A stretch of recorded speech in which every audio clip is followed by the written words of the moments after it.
Hey everyone, so back at Chillventa, day 2, crazy show, unbelievable, so much going on with natural refrigerants, but I wanted to come to the Teko booth and meet James. James is CEO of Vitalis, Canadian manufacturer, now part of a sister company of Teko, part of the KKVB group, that really has a lot of knowledge around heat pumps and chillers with CO2.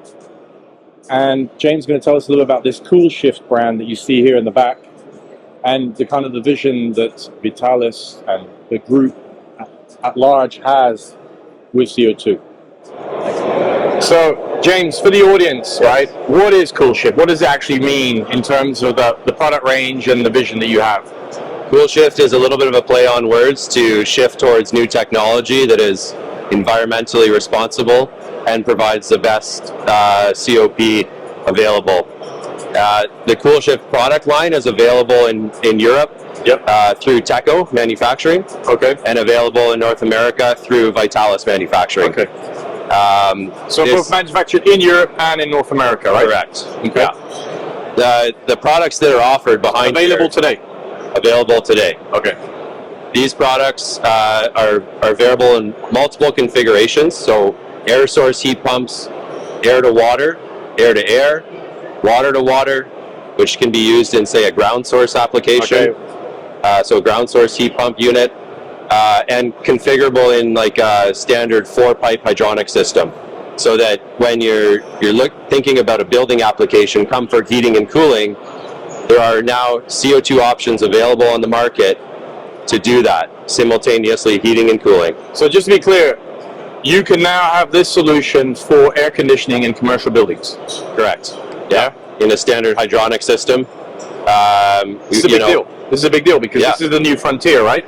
Absolutely. This is going well beyond refrigeration, right? Yeah. Okay, so and you say it's configurable. So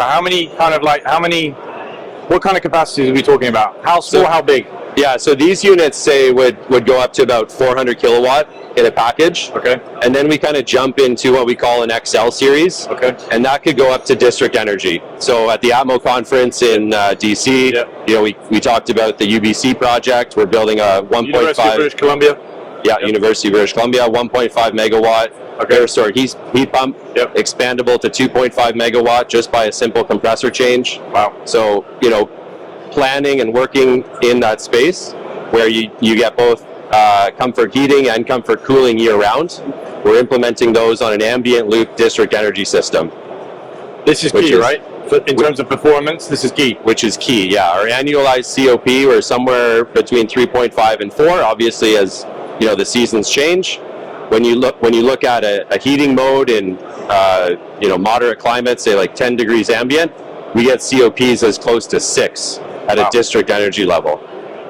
With CO2? With R744 CO2. That's a big deal. Yeah, so you're really at the forefront of this. Correct, and it's a lot about, you know, the technology that was developed with the Teko group and Vitalis and combining our brains together. In this package, you can see all sorts of things going on.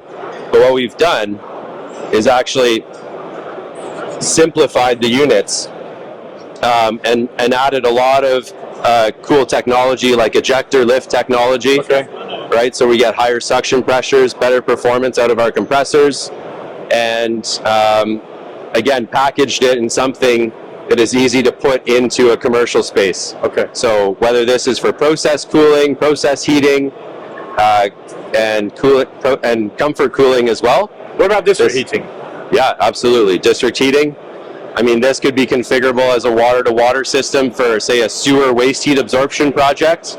And in those systems in Canada, we're, you know, looking at projects in the multi-megawatt scale on single racks. So, you know, what we see now is there's a desire to have high efficient and natural refrigerant solutions.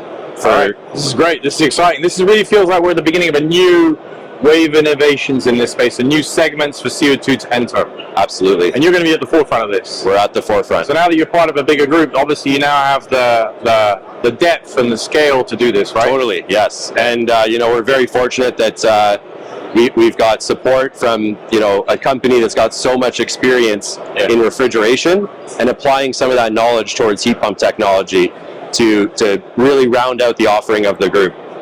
Cool. I wish you best of luck, James. Thank you, Mark.